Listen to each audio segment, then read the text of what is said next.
کچھ عرصے سے مارکیٹ میں ایک نئی بدعت آ گئی ہے. آپ نے نوٹس کیا ہوگا جیسے ہی رمضان آنے والا ہوتا ہے مارکیٹ میں بہت ساری ڈیکوریشنز آ جاتی ہیں اور ان کو نام دیا جاتا ہے رمضان ڈیکوریشن. رمضان لینٹرنز، رمضان ٹریز، رمضان کے اسپیشل برتن، رمضان کے اسپیشل ٹیبل کلوتھ، رمضان کی لائٹس، رمضان کی ہینگنگز اور اس طرح کی بہت ساری اور خرافات. اب آپ کہیں گے اس میں کیا مسئلہ ہے اگر ہم اپنے گھر کو رمضان کے لیے ڈیکوریٹ کریں گے؟ دیکھیے اس میں ایک سے زیادہ مسائل ہیں. ہر چیز کو اس کے ظاہر سے مت دیکھا کیجیے. کچھ چیزوں کا بہت دور رس نتائج ہوتے ہیں، بہت دور سے دیکھنا پڑتا ہے ان کو. آپ نے نوٹس کیا، آپ کو پتہ ہی ہوگا بلکہ کہ جو یہ کرسچنز وغیرہ ہیں ان کی جب کرسمس آنے لگتی ہے تو اس سے ایک آدھ مہینہ پہلے یہ اپنے گھروں میں کرسمس ٹری سجاتے ہیں.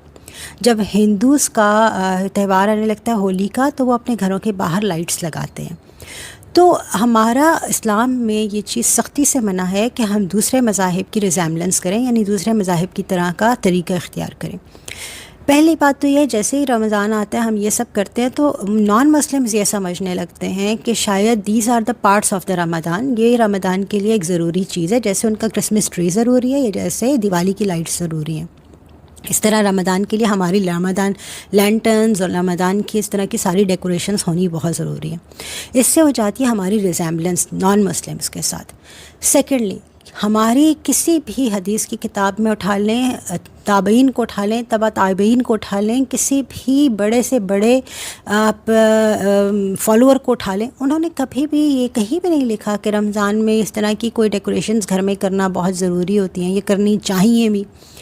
تیسرا اس کا ایک بہت بڑا پہلو یہ ہے کہ آپ کا خرچہ زیادہ ہو جاتا ہے. وہی پیسے جو آپ رمضان ڈیکوریشنز پہ لگاتے ہیں، یہی پیسے آپ خیر خیرات کیجیے. انہی پیسوں سے آپ کسی کا پیٹ بھر دیں. آپ کے گھر میں 5,000 کی لائٹ لگے، 20,000 کی لائٹ لگے، 50,000 کی لائٹ لگے، اس سے کوئی فرق نہیں پڑتا. لیکن کسی کے گھر میں رمضان میں آٹا ڈلوا دیں، کسی کے گھر میں رمضان میں چینی ڈلوا دیں، کسی کے گھر میں رمضان میں گھی ڈلوا دیں تاکہ لوگوں کے بچے پیٹ بھر کے کھانا کھائیں. رمضان میں یہ نارمل لائٹس بھی بالکل نارمل ہی ہوتی ہیں. رمضان کی آپ نے کوئی ڈیکوریشن کرنی ہی ہے تو اپنے آپ کو ڈیکوریٹ کریں، اپنے دلوں کو ڈیکوریٹ کریں، اپنے طور طریقے کو ڈیکوریٹ کریں، اپنی اولاد کو بٹھائیں، ان کو احادیث سنائیں، اپنی اولاد کو بٹھائیں، ان کو اپنے ساتھ قرآن پاک پڑھائیں. یہ خرافات جتنی زیادہ ہو سکیں پلیز ختم کیجیے.